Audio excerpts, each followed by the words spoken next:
Nos vamos a ir con la información a Israel porque a pesar de las manifestaciones en la calle en contra de la reforma constitucional, se avanza con esa reforma. Leti Martínez con toda la información al respecto. ¿Cómo estás, Leti? Bienvenida. Gracias, Feli. Sí, así es. Continúan las protestas, los bloqueos a rutas, a calles, incluso algunos paros en sectores, por ejemplo, como el de la salud, donde se registraba asistencia en cuestiones de emergencia, entre otros sectores, decíamos. Incluso una Israel que amaneció hoy con al menos 5 diarios que en su tapa estaba en negro con la leyenda que dice "Un día negro para la democracia israelí". Ahí estamos viendo la tapa, ¿no? de un fuerte impacto. Toda la tapa en negro decía al menos 5 diarios israelíes que se publicaron hoy.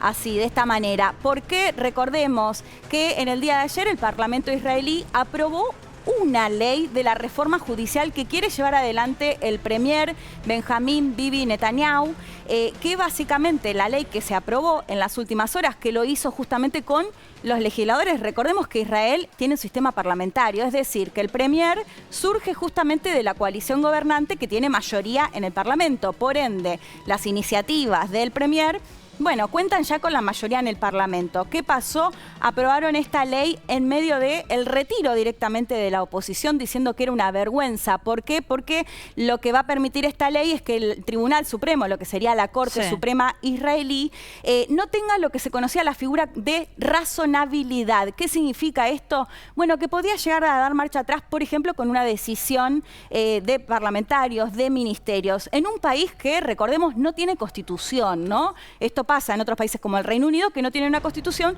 Por eso, por supuesto, el Poder Judicial se toma aún más relevante.